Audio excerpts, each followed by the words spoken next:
ॐ सहना भवतु सहनौ भुनक्तु सह वीर्यम् करवावहै तेजस्विनावधीतमस्तु मा विद्विषावहै। ॐ शान्ति शान्ति शान्ति।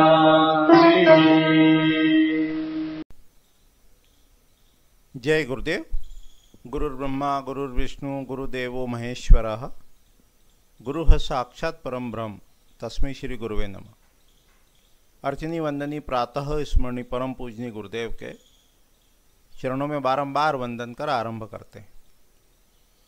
विश्वकर्म प्रकाश ग्रंथ का अध्ययन चल रहा है और इस ग्रंथ में 13 अध्याय है।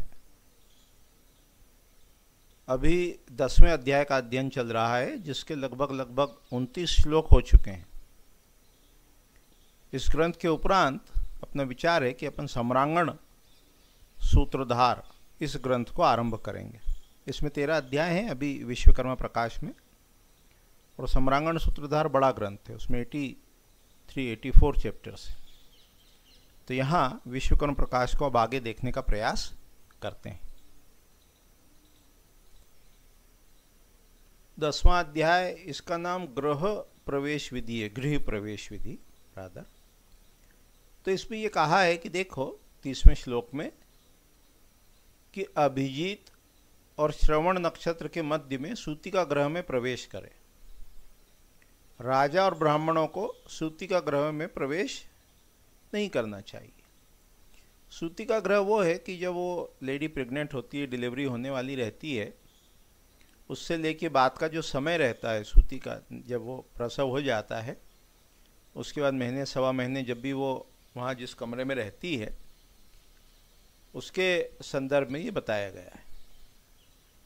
उसके बाद मुहूर्त की दृष्टि से जो पहले भी विचार किया, अब यहाँ और अधिक विचार करते हुए कहते हैं कि ऐसे नक्षत्र जिनमें क्रूर ग्रह हो, है ना, या जिनको अभी क्रूर ग्रह ने छोड़ा हो, अभी मुक्त हुए हो, या जिस पर क्रूर ग्रह जाने वाला हो, यानी उस नक्षत्र से पहले, उस नक्षत्र में, उस नक्षत्र के बाद यदि क्रूर ग्रह हो उस नक्षत्र में, तो ऐसे नक्षत्र में शुभ कर्म को नहीं करना चाहिए। ये सभी शुभ कर्म के संदर्भ में विशेष रूप से कहते हैं। उसके बाद लता दोष, क्रांति सम्यक दोष, ग्रहण से दूषित, जिस नक्षत्र को चंद्रमा ने भोगा हो। उसके बाद जन्म नक्षत्र से 10वां, 16वां, 18वां, 23वां और 25वां, ये नक्षत्र शुभ नहीं है, मुहूर्त की दृष्टि से बताया है इसको। अभी अपन ग्रह प्रवेश का विशेष रूप से विचार कर रहे हैं। उसके उपरांत क्या कहा शुभ मुहूर्त के संदर्भ में कि गुरु और शुक्र ये जब उच्च राशि में हो, है ना, जैसे गुरु की उच्च राशि है कर्क, शुक्र की उच्च राशि है मीन, ये अध्याय 2 में अपन देख चुके हैं, और केंद्रीय त्रिकोण में हो। सूर्य उच्च राशि का, मेष राशि का, या तो लग्न में हो या 6वें या 11वें भाव में हो, तो ये समय शुभ बताया गया है। ज्योतिष भी साथ साथ में अपन देखते हुए चल रहे हैं, है ना। फिर कहा जो क्षीण चंद्रमा है, जो चंद्रमा कमजोर है, अमावस के आसपास का है, वो 8वें भाव में, 12वें में, 6वें में, लग्न में, ये अशुभ होता है। यानी अमावस के आसपास के समय ग्रह आरंभ इन जनरल नहीं करना है, और उसमें भी विशेष रूप से जब चंद्रमा लग्न में 6, 8वें, 12वें में हो, तब जो है वो शुभ कार्य नहीं करना चाहिए। उसके पश्चात कहते हैं कि सूर्य जो है वो 12वें भाव में हो, 12वें भाव में, यानी सूर्योदय के बाद का समय, सुबह का जो समय है, उस समय पूर्व दिशा का जो घर है उसमें प्रवेश करना चाहिए। 9वें भाव में हो, यानी लगभग ये दोपहर के आसपास का समय हुआ तब दक्षिण दिशा के घर में प्रवेश करना चाहिए। इस प्रकार से ये सूर्य किस भाव में है उसके अनुसार प्रवेश करना बताया। उसके आगे जो अपन देखते हैं तो फिर ये शयन का विचार करते हैं, सोने का विचार करते हैं कि सोना जो सिरहाना है वो किस दिशा में होना चाहिए। उसके संदर्भ में कहते हैं कि जो सामान्य नियम है उसके अनुसार पूर्व दिशा में सिर करके सोना चाहिए और दक्षिण दिशा में अपनी हेड पोजीशन होना चाहिए। ये दो जो हैं ये शुभ बताए गए हैं। कौन कौन सी दिशा? कि पूर्व दिशा में सिर हो। फिर आगे चल के हम अन्य ग्रंथों के आधार पर भी जब देखते हैं तो जो बालक हैं, सीनियर सिटीज़न हैं, उनके लिए पूर्व दिशा का सिरहाना शुभ बताया है। और जो अर्निंग मेंबर्स हैं या सामान्य रूप से जो गृहस्थ हैं उनके लिए दक्षिण दिशा का सिरहाना शुभ बताया है। और पश्चिम दिशा जो है वो जर्नी में या जब यात्रा करते हैं कम देर के लिए सोना है, अलर्ट सोना है, तो उसको बताया है क्योंकि चिंतित रहता है व्यक्ति। और उत्तर दिशा में सिर करके नहीं सोना चाहिए। तो ये किस दिशा में सिरहाना हो उसको बताया गया है यहाँ पर। अब विशेष रूप से शैया का वर्णन करते हैं, शैया का, पलंग का। उसमें कहते हैं विषम आय लेना, 1 3 5 7 लंबाई में चौड़ाई का गुणा करके जब 8 से भाग देंगे तो रिमाइंडर कहो, शेषफल कहो, वो ऑड नंबर आना चाहिए, विषम आना चाहिए। और क्या बताया कि ये जो आय है ये हस्ता और अंगुला में लेते हैं, है ना। उसके बाद इसकी लकड़ी बताई शैया की, पलंग की। तो कहा आसन है, चंदन है, चंदन है, हरिद्रू है, देवदारू है, तिंदुकी है, शाल है, काश्मीरी है, अर्जुन है, पद्मक है, शाख है, आम्र है, शीशम है। ये जो इमारती लकड़ी है जो इमारत में या बिल्डिंग में यूज़ करते हैं वो पलंग बनाने के लिए शुभ है। आगे चल के अपन देखेंगे कि ये अलग अलग प्रकार की लकड़ी क्या क्या शुभ फल अपने को देती है। इससे लकड़ी के गुण या कैरेक्टरिस्टिक्स वो भी अपने को ज्ञात होती है, पता चलती है। और लकड़ियों को, वनस्पतियों को आप यदि अच्छे से डिटेल में स्टडी करना चाहते हैं तो उसका ग्रंथ है भाव प्रकाश निघंटु। उसमें जो वनस्पतियां हैं, लकड़ी है इत्यादि हैं, उनके सबके गुणधर्म दिए हैं, अलग अलग भाषा में उसके नाम भी दिए हुए कि पंजाबी में, गुजराती में, मराठी में, तेलुगु में, इंग्लिश में, बॉटनिकल क्या नेम है वो सब उसमें दिया हुआ है। फिर वृक्ष चयन के संदर्भ में कहते हैं कि कैसे वृक्षों की लकड़ियों का उपयोग नहीं करना चाहिए।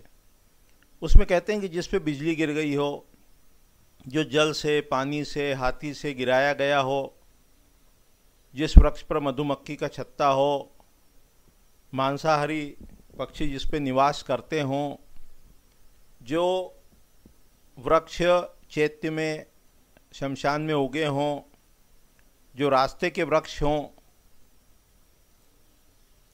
जो आधे सूखे हों, जिनके ऊपर लताएं आ गई हों, कांटे वाले हों, महानदियों के संगम पे स्थित हों, देवताओं के मंदिर में हों, और जहाँ अपने को यूज़ करना है उससे दक्षिण पश्चिम दिशा में हों, और जो निषिद्ध वृक्ष हैं जिनका उपयोग नहीं करना चाहिए, ऐसी लकड़ियों का यदि हम प्रयोग घर में, पलंग में बनाने के लिए करेंगे तो कुल का नाश, रोग और शत्रु से भय होता है। तो इस प्रकार से यहाँ कास्ट के संदर्भ में बताया गया है। कास्ट यानी लकड़ी। उसके पश्चात शकुन का विचार गया। सफ़ेद फूल, हाथी दांत, दही, चावल, अक्षत, फल, भरा हुआ घड़ा, जल से भरा हुआ घड़ा, रत्न, अन्य जो मंगल वस्तु हैं इनका दिखाई देना शुभ है, ये शुभ बताया। चाहे पलंग बनवाते समय कहो, चाहे वृक्ष की लकड़ी लाते समय कहो, इत्यादि अवसर पर जो शुभ शकुन है उसका वर्णन किया। फिर सैया का मान बताया कि उसकी डायमेंशन क्या होना चाहिए पलंग के। तो बताया कि जो राजा है उसकी जो शैया है वो 100 अंगुल की होगी, और मंत्री, सेनापति, पुरोहित की क्रमशः कम होती जाएगी। और एज ए थंब रूल 81 अंगुलास, अपन एक अंगुल को लगभग लगभग 1 इंच लेते हैं, तो 6.75 फुट जो है ना, 81 इंचेस, ये सैया सभी के लिए शुभ है, सामान्य जो हाइट है अपनी उसके हिसाब से। फिर उसके बाद कहा कि देखो जो पलंग बना है ना, उसका किस लकड़ी का बना, तो उसके क्या परिणाम होते हैं उसको आगे बताया। तो आसन को कहा रोग हरता, कहीं कहीं थोड़ा सा भेद अपने को मिलेगा इसमें। उसके पश्चात तिंदुकी की शुभ बताई, चंदन की बताई शत्रु का नाश करने वाली, धर्म आयु और यश को देने वाली, शीशम को कहा महान समृद्धि को देने वाली, पद्मक जो है वो दीर्घायु, लक्ष्मी, सुख, पुत्र है ना, धन, इनको देने वाली, शाल भी शुभ बताया, शुभासन शुभ बताया, देवदारू, श्रीपर्णी, शाक, कदम्ब, हल्दू, आम्र, असन, स्यंदन, इनको शुभ बताया। कहीं कहीं असन को शुभ है, कहीं अशुभ भी बताया है। तो इस प्रकार से ये बताया कि ये जो लकड़ियां हैं इनकी अपनी कैरेक्टरिस्टिक्स होती हैं। ये यदि दोष रहित हैं तो ये बहुत शुभ फल को देने वाली है। उसके बाद बताया कि देखो जिस पलंग में हाथी दांत, रत्न आदि जड़े हुए हों, मध्य में सोना लगा हो, वो बहुत शुभ होता है। उसमें कहा है कि देवता भी उसकी पूजा करते हैं, ऐसे पलंग की, ऐसे आसन की। तो किस प्रकार से उसको पॉजिटिवली चार्ज करना पलंग को, ये बताया। फिर उसमें जो शैया है उस पर किस प्रकार के चिन्ह होते हैं, है ना, उस पर कैसे अपने को आकृति, शेप दिखाई देते हैं, उसको भी बताया। तो कहा शस्त्र का जो चिन्ह है वो जय को देता है। रहस्य अपने को क्या ध्यान में रखना है कि जो चिन्ह यहाँ शुभ बताए गए हैं वो चिन्ह अपन उस पर बनवा भी सकते हैं, है ना। फिर नंदिया व्रत का कहा है कि अच्छा है, पृथ्वी का लाभ मतलब जमीन प्राप्ति होगी। लोष्ठ है, श्री वृक्ष है, वर्धमान है, ये शुभ है चिन्ह। भांगरा है, कुंभ यानी घड़ा है, ये शुभ है। लेकिन भुजंग यानी सर्प है, सर्प जैसा कोई चिन्ह दिख रहा है, क्रकलाश का चिन्ह दिख रहा है, वानर जैसे दिख रहे हैं,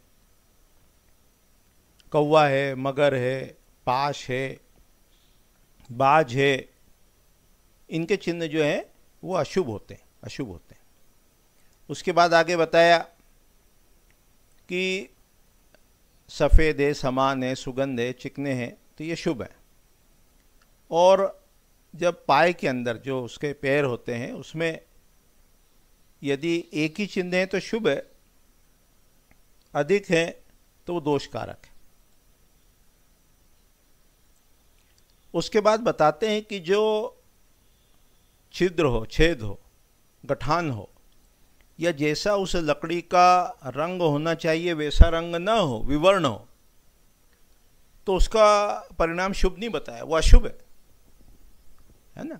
उसकी स्ट्रेंथ कम हो जाएगी, उसकी क्वालिटी कम हो जाएगी, एंड सो ऑन, उसकी जो बेसिक कैरेक्टरिस्टिक्स है वो नहीं मिलेगी।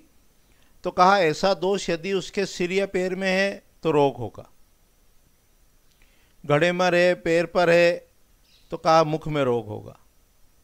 कुंभ के प्रथम भाग में है या जंघा वाले पोर्शन में है तो जंघा में रोग होगा। पाद के नीचे है तो धन का नाश होगा। फिर आगे बताया कि खुर में है, पैर में है तो पैर में पीड़ा होगी।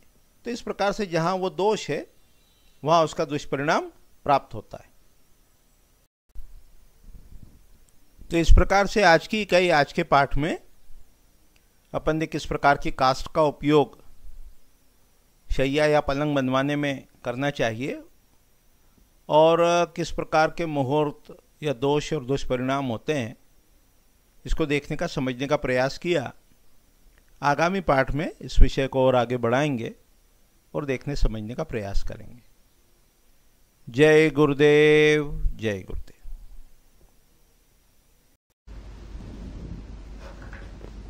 ओम शांति शांति शांति।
शांति।